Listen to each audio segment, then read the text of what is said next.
Namo Sakyamuni Buddha, Thai, Sangham, the other monks, nuns. Thank you. I've been reflecting a lot this week, listening to everybody talk about knowledge, focusing on our practice. And when I first came to this temple, Sangham, about 12 years ago,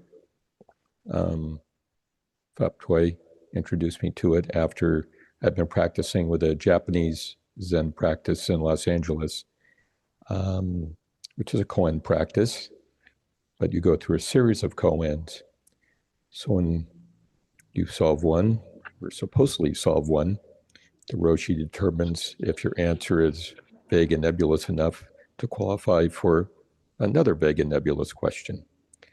So coming here, focusing on one question, meeting Thai, it resonated with me immediately.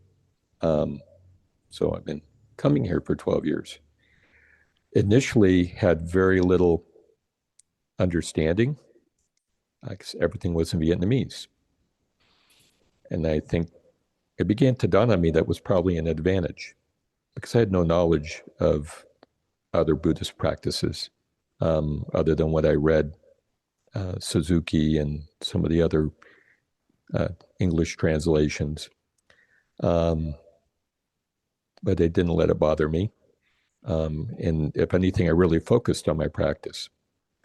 Then when COVID came, Zoom began and translation started. And I started to get more knowledge and confused and more ignorance and more stress and anxiety. And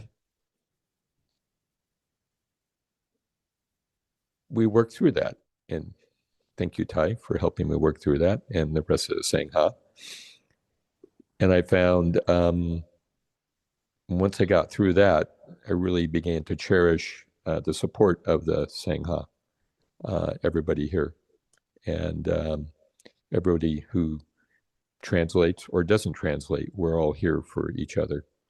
So I just thought I would share with you a little bit about how much I value everything that everybody does here. And thank you very much.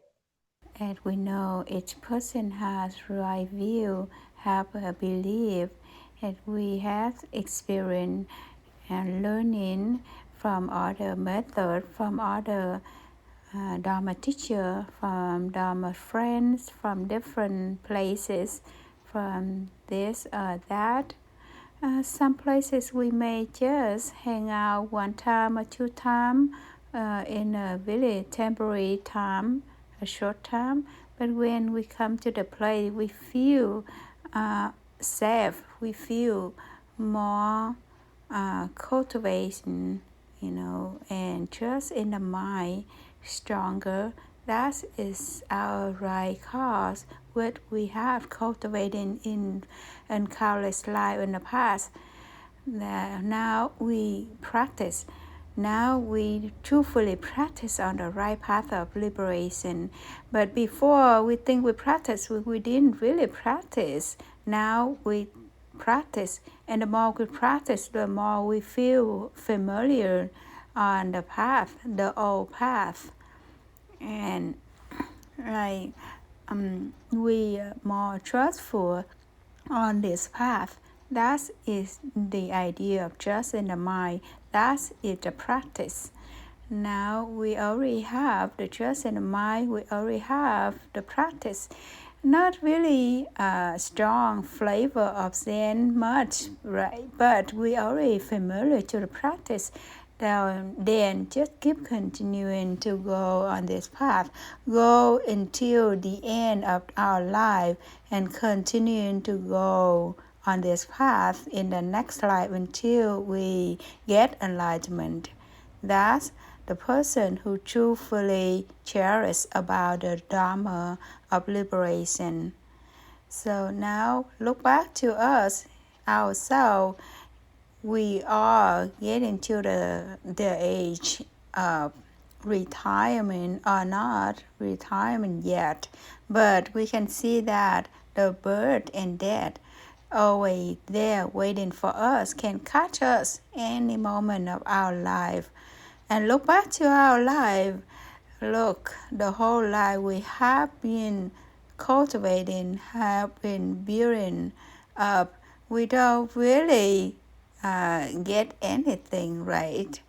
And now we realize that via our experience of life, via the word of the Buddha teaching us, we just come back to our self nature, and we know that this is the way we return back to our home and just straight on it, go direct onto it and keep on practicing. And he just mentioned earlier that here we speak in Vietnamese and he speaking in English, even though he knows really little. But actually, we are practicing. Doesn't matter if we know or not knowing. Our purpose is just listening to cultivate our trust in the mind and practice, not just listening to cultivating intellectual intelligence. Therefore, we know this is a great opportunity. Now just rely on this opportunity and keep on practicing. That's the way we not disregard our opportunity to meet the right Dharma and the triple truth. So my suggestion is just continuing to practice as we know the path. We make a commitment and knowing our path to practice. Just keep going with that.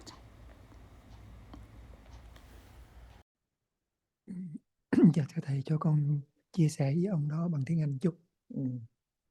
I'd like to share my experience with you. The thing you said about the language, I have the same problem. Although I understand Vietnamese, but a lot of sutra and all that stuff, I have no idea. So I get confused, same thing. But the only thing that saves me is the practice. Through the practice, I slowly get what he says. And through the practice, I slowly get and believe in myself. So the language is a barrier, but it's a low barrier. But the practice helped quite a bit. So it was the same situation. Thank you. And I think he said that the way he said before the COVID, he did go with another Zen meditation center. And then when he come to our Chugong meditation center, he have no clues what going on. And before he practices, he just like focus in the one phrase that he keep chanting on that, focus on it, and then before he doesn't know anything, his mind is okay, he feel relaxed and everything. But the more he knows, the more he practice, he get more confused and he doesn't understand what's going on beside the language barrier, the translation. But he keep going like the master say, keep on one phrase and just keep focus on it. And now he realized he got it. But I think my husband probably has the same issue. And I keep telling him, just focus on one thing.